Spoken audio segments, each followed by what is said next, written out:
Hey everybody, welcome to another thrilling installment of Peace, Love, and Idol. Tonight we start the live shows in theme nights, and I'm going to try a little bit of a different format of doing the videos.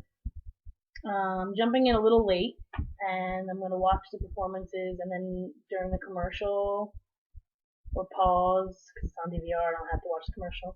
I might catch up to it though. I will jump on, do a quick piece about that performance. So it's more real time, more right off the bat. I won't forget things I want to say.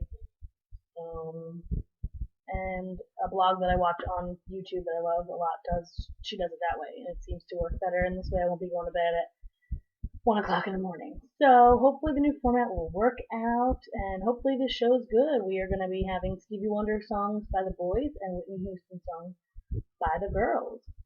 So I'm going to go ahead and get to watching, and yeah, I hope you're enjoying the show already, and here goes nothing. So, as the show starts, we're introduced to the top 6 girls and the top 7 boys that make up the top 13, and Ryan comes out and tells us that it is the 400th episode of American Idol. And I don't know if this makes me a loser or really dedicated to singing shows or really in need of a new hobby, but I've probably watched, I did not watch season 9, I had 2 jobs at the time, so I kept up online, watched the videos on a site at my second job, so that was, good enough. I probably watched 350 episodes of 400. That was the only season I didn't watch on a regular. 400 episodes. Do you know how much time that is I could have gotten back? And P.S. I know I'm a hater a lot of times, but J-Lo looks exceptionally beautiful tonight. Her makeup is killer. I hope they come out with an article in one of those 1,000 magazines I get that tells me how to get that makeup, other than friggin' change my nationality and get this pale skin out of the way, but she looks phenomenal. Then they say that they have breaking news for this week. Since the girls are singing Whitney Houston and the boys are singing Stevie Wonder, it's kind of a girls versus boys. So tomorrow we'll find out who the bottom boy is and the bottom bitch is. Sorry. And the judges will decide who of the 2 bottom are going to go home just for this week. So, interesting little twist, and I'll be quite happy to oblige that twist. I love it. The mentor, as always, is good old mean Jimmy Iovine, and his guest this week is Mary J. She knows a thing or two about singing this kind of music, so it's definitely a spot-on choice for mentors. So away we go with the performances. First up to sing was Joshua, yes, Joshua Ledette, I believe we're still calling him, and he's singing I Wish by Stevie Wonder, which is one of my favorite songs in the world, and I've heard it about 418 times this week because I'm practicing for a gig on Friday, and that's one of the songs I have to sing. I must say, I have a few reservations about singing When I Was a Nappy-Headed Boy, but hey, whatever gets the job done. It's a great song.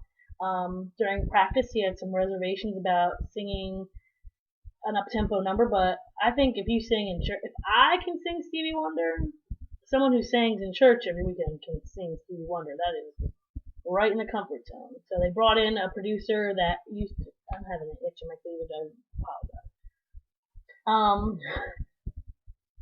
No wonder I have tons of views. They brought in a producer who started off in gospel, and when he came in, I guess that made Joshua feel a little bit more comfortable. And then we were off. They busted right from the footage to the performance.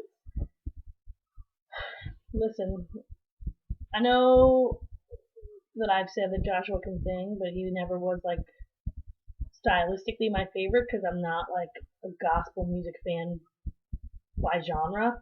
There are a few songs I like, but holy mother of pearl, he blew Stevie out the water. So good. He said a couple of lines and did such good blue soul. Oh, I made the stink face the whole time. I wanted to throw something, but I didn't feel like getting back up to get it. so good. The improv he did, the little scat and the part, so good. The end, hitting the James Brown sounding note.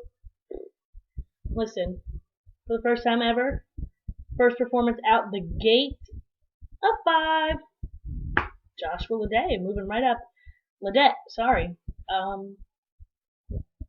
mean, he's gonna have trouble when it comes country week and all that crap, but let me tell you what. This is the week he's got a voice on him, boy. It was perfect. I can't even say one bad thing about it. I love him. Anyway, I just got a new favorite. He might be ranked number 1. We'll see if any more 5s come out of the woodwork, but Joshua Ledet, 5. So, second in the lineup tonight is Elise Testone, who I love. I love her voice, but just upon knowing that it's Whitney Houston night, sparks in my head that she's going to have a little bit of trouble. Because she has a very stylistic voice. So she goes into the mentoring session with Greatest Love of All, and they show a quick clip of her singing it, and it probably was like the worst clip of her practice. And Jimmy and Mary J feel like it's not a good song, and just from what they did show, I agreed, and when she did say that, I was like, that's like a big belter song. That was huge when I was growing up. I think everyone that I know that was in choir that was a soloist sang that at some point for a solo. So they gave her "I'm Your Baby Tonight," which I thought was a much better song, and I couldn't believe that she didn't know it. I mean, I guess she was a little younger than me at the time, but I love that song. I saw the "I'm Your Baby Tonight" tour in 1991. It was great. So they were hard on her in the mentoring, and I think it rocked her a little bit. She seemed to be not accepting of the criticism. So yeah, she did "I'm Your Baby Tonight," and I thought the arrangement was kind of loungish. It was like it was still the same up tempo, but it had like a jazz feel, and the beginning was definitely shaky. You could tell that it was just not in her sweet spot. Perhaps for her, what would have been the problem with slowing it down and putting her on the piano? I mean, she kicked the Adele song out of the universe, and maybe people wouldn't think that would be a song that she could sing. She could have done her thing if it was a little slower, put her behind the piano, or just have a piano accompaniment. That's what I was thinking as I was watching it. Once she settled in about halfway through, she started to do some of her own little stylistic things, and it definitely did start to sound like her. I wrote so much.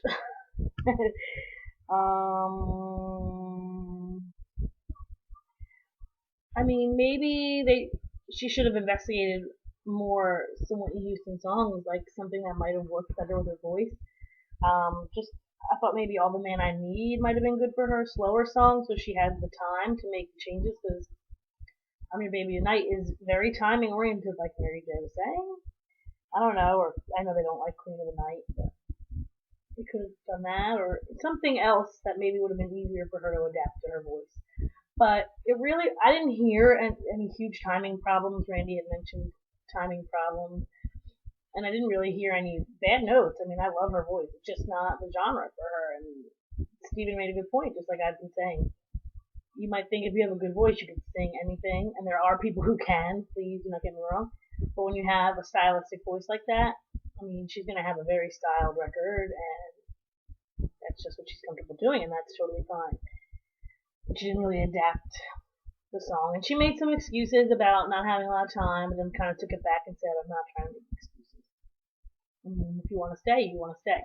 I love her. I think she's great. I'll buy her album in a minute. She sounds just like some of my favorite singers.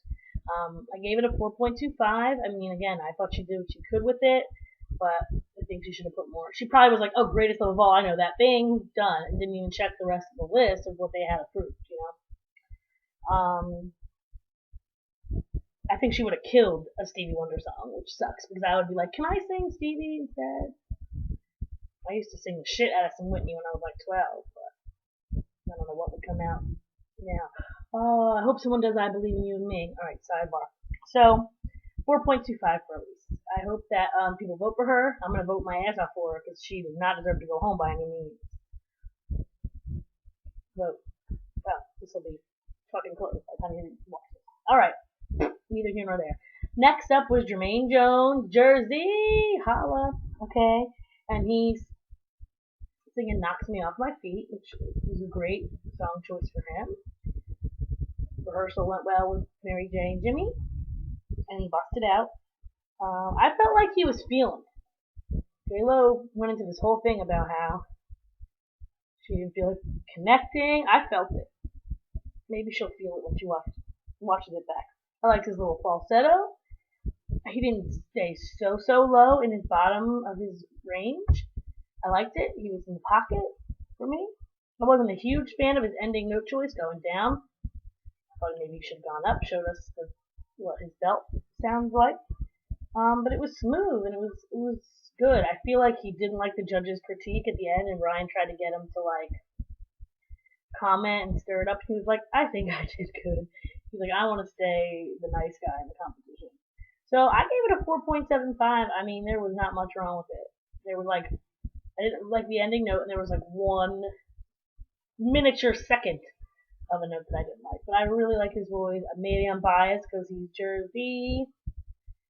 But I'm glad they brought him back, and I think he did his thing. We'll see. I think there's definite people who are worse than him in the competition, so I don't think he's going to be in trouble, but we'll see what the rest of the night brings. Hello? Did I not just say that I wanted someone to do I Believe in You and Me? I am psychic. So, next up was Erica Van Pelt, or as Ryan nicknamed her, EVP. Another one of my top favorites. And she's doing my song, I Believe in You and Me. It's one of my favorite Whitney songs. When she passed, I was trying to think, like, what's my favorite Whitney song? And that's definitely one of them. I know it's not her song originally, but damn, does she sing the shit out of that song. I used to try to sing that song. Ugh, I couldn't just remember trying to sing that. Anyway, so in the practice piece, she was just tearing it up. Like, I was excited at the practice piece. Like, I was, like, jumping off the couch already.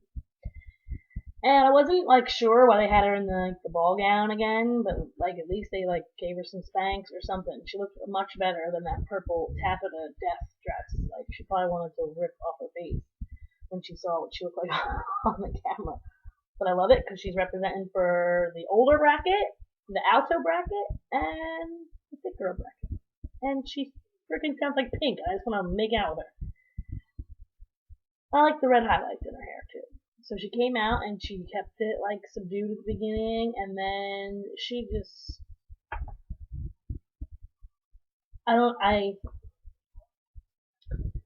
gave it a 5 for days and days. Like, I love her. Like, Joshua also like killed his song stylistically for me. I like her more, so right now she's in my top. At points, if I would have closed my eyes and not known what I was watching, I would have thought it was Pink. But then other times, I could close my eyes and think it was Cher. Like, a non-annoying, like, good Cher. I mean, Cher's not bad, but Cher is Cher. She has a little bit of that, but I love... Mary J called her tone steak and potatoes. Like, come on. I love it. I love her. I know it's like, not everyone's gonna love that, her voice, but man alive, I love it. I will buy her album right now. Make one. I will buy it. So yeah, I gave it a 5. She was confident. She was great. I'm excited. My next prediction is that Colton, who's coming up, will sing Higher Ground. I think he should go that way. If he goes slow ballad, I might shoot myself. We'll see. EVP. Big thing. So next up is my boo-boo, my cougar love, Colton Dixon. And I predicted that he should go with Higher Ground, but he totally flipped it on its head and went with another one of my favorite Stevie songs lately. I kind of cringed when I heard the song choice because I don't know. Haven't really heard him sing a R&B ballad ever. Sorry, I ate between the last time I saw you. So the practice wasn't going well, so they had him sing an original song to kind of get in the mode of feeling it. And he definitely did better after he loosened up and sang one of his own songs. He looked phenomenal tonight. Like, literally, like, not okay how cute I think he is, because he's like 2. But whatever. So it came out and looks great. And the beginning was rough. I was not a happy camper. It was flat. It was pitchy. He's not super strong in his lower register. But then, it hit second chorus, and he got up into his upper register, and it was really solid. Yeah, the big notes were great. I love the falsetto at the end. The whole home stretch, as Randy mentioned, was really good. But the beginning was really rough. He was hitting, I can't remember it right now. If I were to watch it back, I'd tell you. There was one word that he hit wrong every time. A man of many wishes. I hope my premonition is what I really feel. My eyes on me high. Something in there. I forget what it was now. It was just, I don't know what he was trying, if he was doing it on purpose or, but it wasn't very good. So I was really surprised. Well, when they shot to the judges after he was done, and they definitely think he redeemed himself. They were like, Steven and Jennifer were clapping like a bunch of fucking bitches. I'm like, whoa. So Steven and Jennifer praised him. And I think they're gonna make a comment tomorrow when they watch it back about the beginning being rough. And let me make this point. I hate when the audience boos something that is true. Like, you can love Colton all day long, but the beginning was pitchy. I mean, I love him, but there was no getting around it. The beginning was rough. I hate when the audience boos shit that's true. So Randy was the bearer of the bad news. At the beginning was not so hot, but like you said, turned it around in the last 8 bars or so. Really did good. That falsetto was out of the box, and I think he'll be sticking around. He should probably, try to be a little bit more true to himself. Like, how much would he have killed the Chili Peppers version of Higher Ground? Do you need a song chooser? Because I will do that for you, as long as you kiss me and cuddle me at night. Anyway, I gave him a 4, which was hard for me because I love him. But I told you, my favorite's too bad. I'm gonna let you know about it. So he needs to redeem himself next week and stay in that upper register or work on your lower register. Either way, get it together because I can't bear to lose you. Next up was Shannon McGreen, and she chose I Have Nothing. Figured she'd be choosing one of the big ballads from The Bodyguard. She maybe should have done One Moment in Time. That one might have been cool. I didn't, in her practice piece, I felt she was flat. I thought maybe it was just my ears. I was eating, I was crunching. Maybe it was me. She came out and the train derailed off the track from the rip. I don't know what they were talking about in the beginning. I didn't hear it. Maybe I'll rewatch it. Something happened in the beginning. There was something in the beginning-ish where she tried to change the melody and it was not good. Her timing was off. From the rip, she was flat on a few things in the first verse, and I felt she was flat in the chorus continuously. And as I was writing, I didn't like her melody changes. The modulation. Oh, Shannon. The best part of that song. And I wasn't even looking up at the moment, and I'm like, oh, here comes the modulation, she'll kill it. She killed it, alright. Bad way. It was bad. And then from there, she just didn't regain her confidence at all. She'd had one glimmer of hope, that little high note at the end. But even then, she trailed off to do a low run, and it was flat. It was bad. At least she admitted that it was bad. I think I was like, go off and cry when I paused it. Wasn't good. She's definitely better than that, so I hope her fans vote for her. Because if she lands in the bottom, I mean, there's a couple voices who I think might land there too, and it would be a tough decision, but if someone else, a boy, lands in the bottom that did good tonight, they'll send her home. So I gave her a 2.5. But I think it was deserving of a 2.5. Shannon. You know what else is hard too? She probably has never sung with two in-ear monitors before. We've never sung with in-ear monitors before. I mean, I'm sure she practiced with them, but not enough to get used to them. It's a little difficult. So hopefully she sticks around, or someone else does shittier, or something. Her fans need to come out. And again, the audience booing when they are telling the truth. It wasn't a good performance. It happens. Get it together.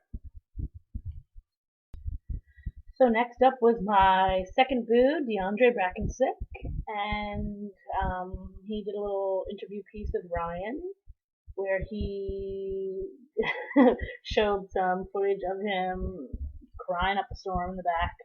Ryan asked him a question about how you get it together to sing for your life, and how do you muster up the courage after America didn't put you through their top 10. And his answer was totally incongruent to Ryan's question. He said, I guess the judges saw something in me that America didn't see, but I'm going to show them in this song. Okay, that's here nor there. How did you muster up courage to sing? Okay, maybe he's just excited. We'll let it pass. So DeAndre chose to sing Master Blaster, which I totally forgot about. I don't know. It's not my super favorite Stevie song, I guess, so I just forgot it existed. So his rehearsal piece was good, nothing special really to note. And then he got into it. I loved how he was feeling it. I loved the hair up. He just felt it. He seemed so comfortable, like he was with a bunch of friends jamming up there. He had less falsetto tonight, which was nice. But when he's not in his sweet spot, deep voice, I noticed that we lose words from him when he goes in his lower register. He either isn't confident enough so he pulls the mic away, or they're just quiet and he needs to put the mic closer. It's really annoying. When I noticed it tonight, I remembered all the other times that I've seen it before. So someone needs to point that out to him. Maybe he'll notice it when he watches this back. I don't know, but I liked it. I don't know. He was feeling it. He was definitely feeling it. It was comfortable. It was rocking. I didn't fly out of my seat like I did in his Sing for Your Life performance last week. I would have rather seen Ribbon in the Sky, or if he wanted to do up tempo Sir Duke, he could have killed that. It's my favorite Stevie song. But yeah, I mean, there really wasn't much wrong with it except for that losing the words. And I just didn't fly out of my seat about it. Judges do not call him Naima. No. Just because it had a reggae feel to the song does not mean that he is terrible, terrible Naima. Thank you. So I gave him a 4.75. I think maybe just because it wasn't my favorite song choice, and those couple of little word issues. Otherwise, I really liked it. And he should wear his hair up more often. And that's really all I have to say about that. Oh, and I'm really wondering what song Skylar is going to sing. Could be Trainwreck. Oh, you know what you should do? She should totally do I Will Always Love You and do Dolly Parton's version. Duh! Let's see how it goes. So next up was Skylar Lane, and she chose Where Do Broken Hearts Go? And she said that she had never sung Whitney Houston before, which was honest. And if you hear her voice, Whitney Houston probably doesn't even play on the radio stations that were played in her house. She's probably seen The Bodyguard and knows that. But I think it was a good song choice for her. I think my song choice would have been better, but I don't know. Maybe they're not allowed to do that, or maybe it was too obvious, or who knows. So, great advice from Mary J. in the practice piece. She told her to scale back on the chorus, and I think that was great. It sounded so much better when she took her advice. So, onto the performance. It was definitely rocky in the front half. She had timing issues and just all around seemed unsure.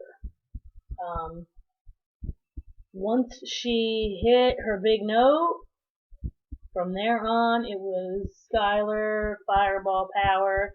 She nailed it. The end.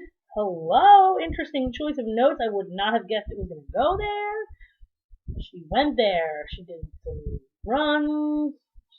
She could make this a country single now and introduce it to a whole new group of people and age group of people. Because even though the front end was rough, it like her style, like she just was able to take that song and stylize it. And I kind of like when country people do that.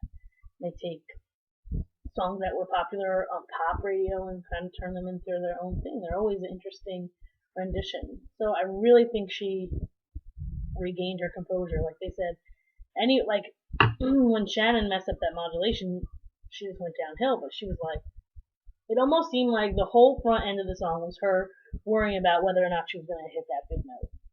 So that just comes from being young, I think, and being nervous, and I think she was able to pull it out. I think she'll have no problem with the voting.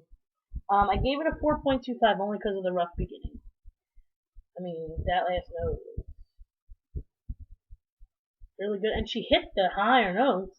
I was nervous for her in that bridge, but she did her thing. I really like her a lot. I'm glad that she made it out of the country girls because I think she's definitely got some more potential. So go Skylar.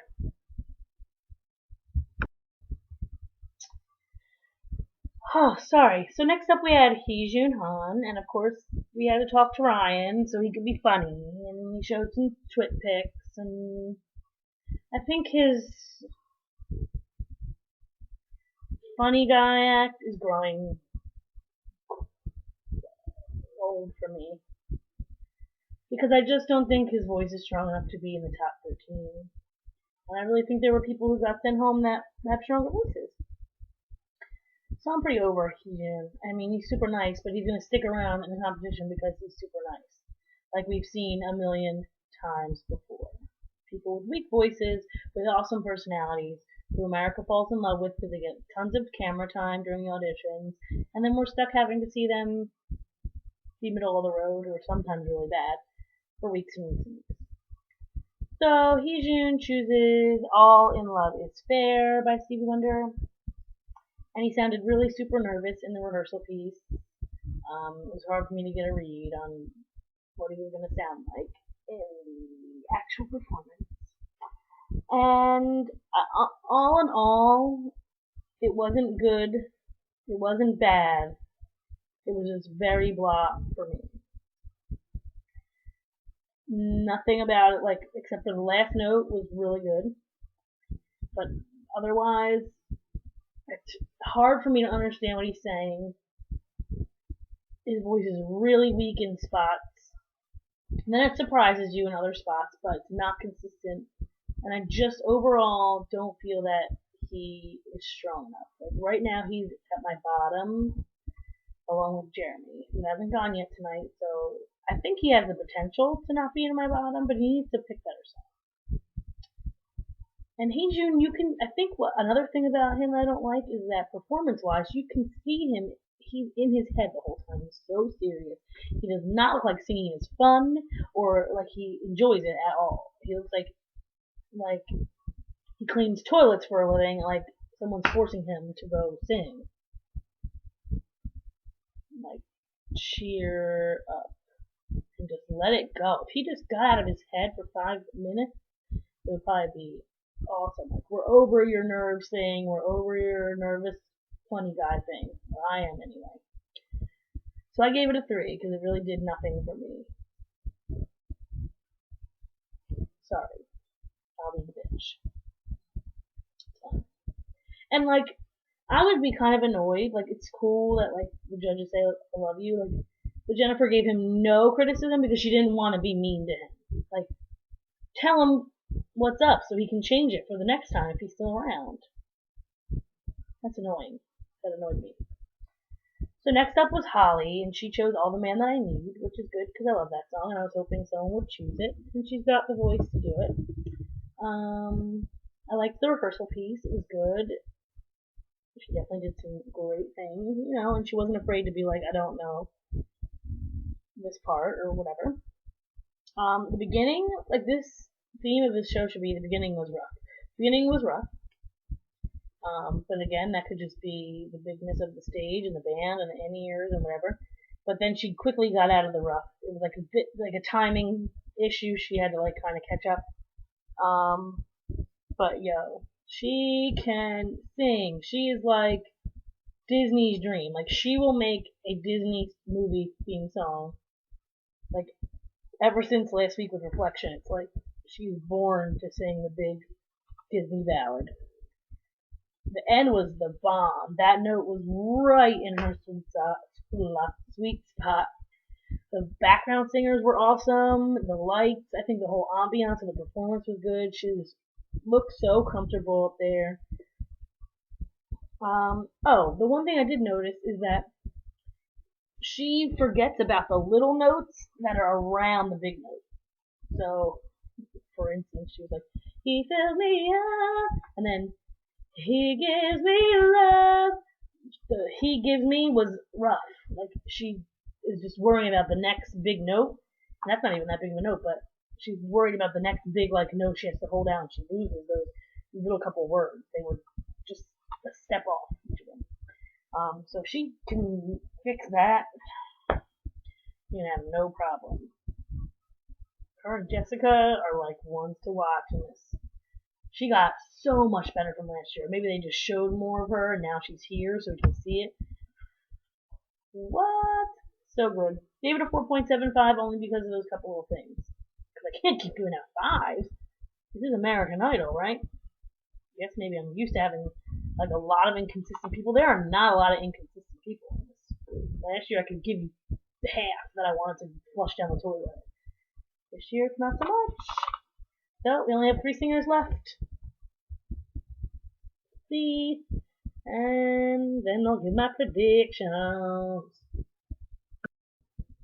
So next up was Jeremy Rosado, and he decided to sing Ribbon in the Sky, which I thought might have been better for some other contestants, but I'm glad that he picked a song that I like.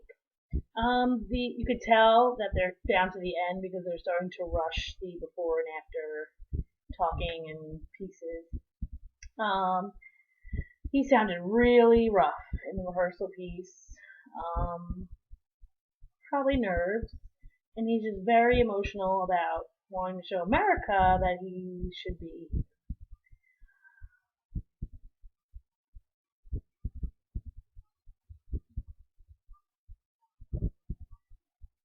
Sorry. Getting late. Okay. So I found it interesting. Weird is more the word. There was a weird thing that happened in between his first verse into the little chorus and the second. Like, it kind of split the song. Did anyone else notice that? Like, he just stopped and then like took the microphone off and walked.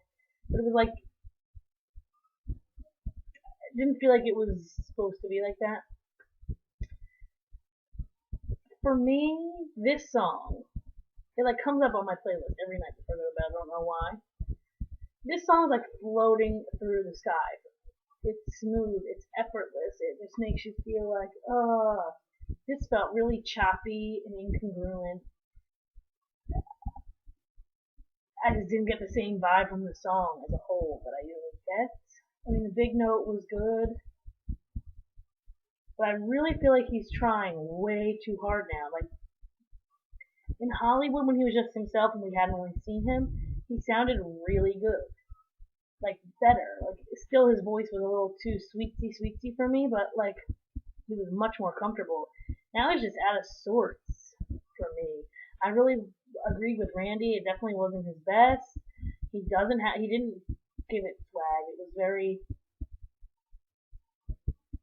like talent showy. I don't want to even say karaoke because I don't know if many people can sing this karaoke, but very like generic. And it sucks because I think it's gonna land him in trouble again with America. Because America, like the people who don't make it in America's vote are always in trouble at first because America wasn't really beat, which is why I'm surprised that Jermaine is doing so well. But I think that really wasn't America's fault. Because like when the judges bring someone back, usually they don't do so good. But he's doing well. Like a new, for one, like America didn't want you there in the first place, so he's gonna have trouble tomorrow, I think. And I think he just needs to get comfortable and just be himself, and it would be a lot better. But it was not my favorite, very choppy. I really went into it with a positive attitude, but it just didn't fall. Just the pieces didn't fall together for me. So I gave him a 3.5, which when I was just thinking about it was a little bit high for me. But I'll stick with it. It was my initial reaction.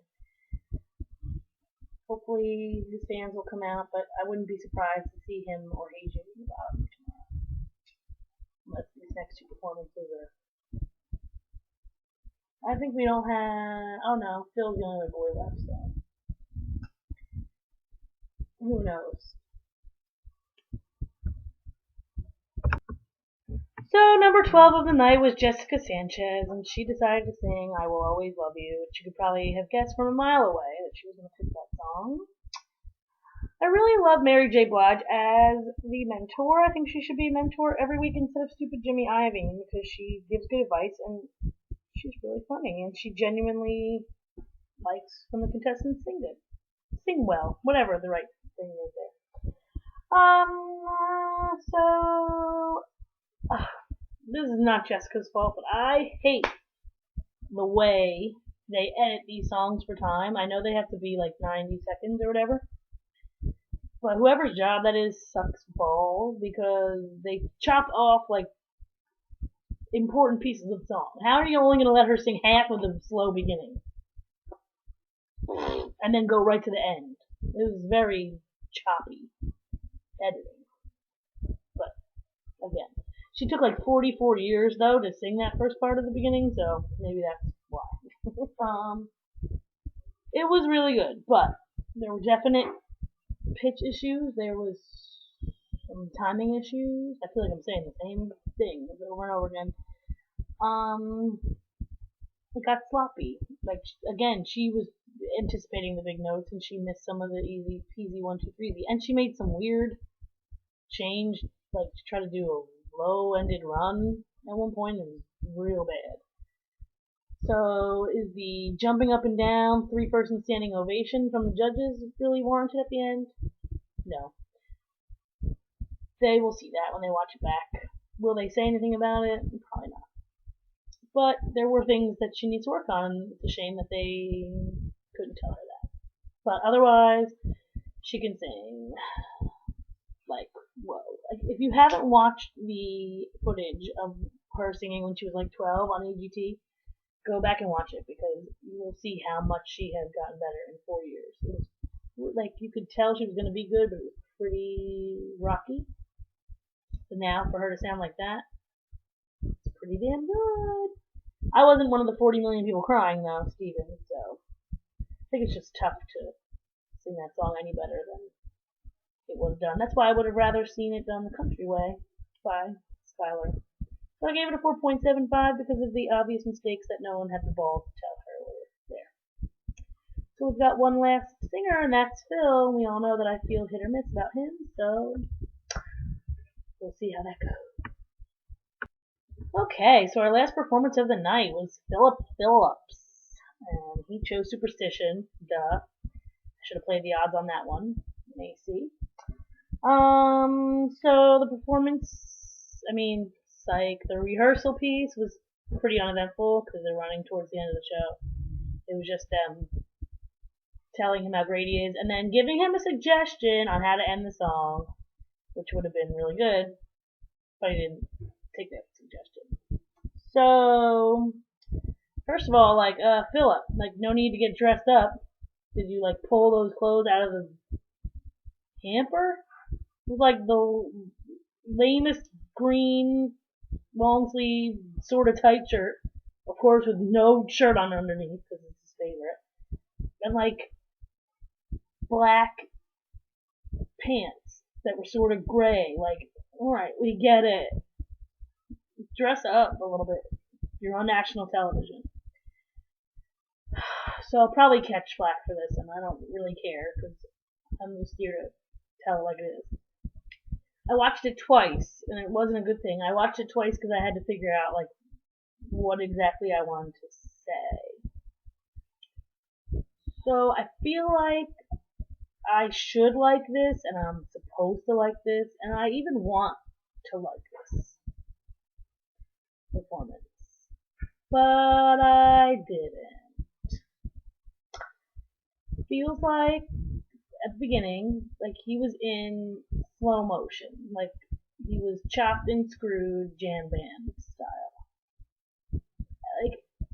You just sound behind the music. You don't sound like you're stylistically trying to do something. It just sounded like his jaw was having trouble catching up. I didn't like it. He hit a bad note off the rip. The first Superstitious was flat. And I don't think trying to be different and having a style gives you leeway of hitting your notes in tune. There were so many notes out of tune because he's trying to be so styled. He's forcing himself to not be that great of a singer and be stylized. At some points he was just screaming, to scream for the sake of screaming. I really liked the cute guitar player to his left. Sidebar. This is what I was feeling the whole time. We have a Dave Matthews, and even he's annoying now. So we don't need another one. And your voice is nowhere near as quirky, so stop trying. I don't even know what his actual that can't be what just comes out of him when he opens his mouth. No one just sounds like a screaming Wallendo when they open their mouth. I don't know. I just didn't like it. He ended it abruptly. He didn't take any of their advice on how to end it. If they would have told him end it a cappella like Dave Matthews does the freaking open up and let me out, that song, he would have known exactly what they meant. So that's what they should have said. You have to speak in Dave Matthews or jam band terminology. I really didn't like it. There were two little things that I did like. I didn't like how he followed the music. This is been taking so long. I can't even remember what I'm trying to say. Anyway, I'm just gonna shush now and tell you that I did not like it, and I gave him a 3. And I know that everyone's gonna say they loved it. Just Casey got old and should have been kicked off the day he did Nirvana. He's already there for me. I'm over it.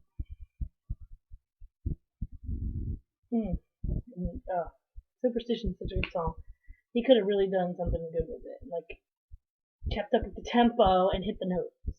Oh, surprise.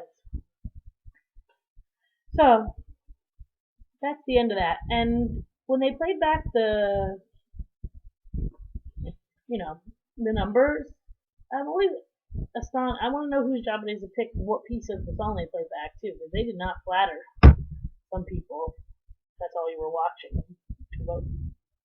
So that person needs to be fired too, along with the editor of Words for Time. So I will do a quick ranking in the credits, but just for FYI, this was hard because there were a lot of good people who like fell in the 4.75 to 4.25 range. They ended up going like all the way down to 9 in the rankings. So some people are lower than I would like them to be, but I think that'll make them safe.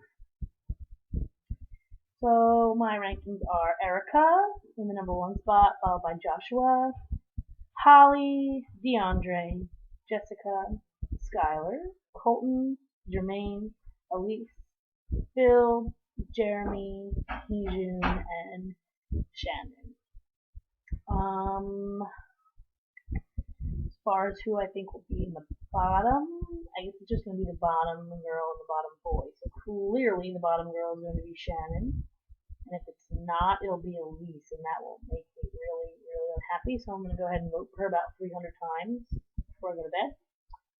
And the bottom boy should be, for me, Heejun. Will it be? I don't know. Jeremy's probably going to be in trouble. But ultimately, performance-wise, Shannon should go. But I don't know. That's just how I feel about it. What did you think? Leave me some comments, because no one's commenting, and it's really starting to get on my nerves. Let me know if you like the new format. I did. I don't know if you did. I did. And I'll see you tomorrow for the results.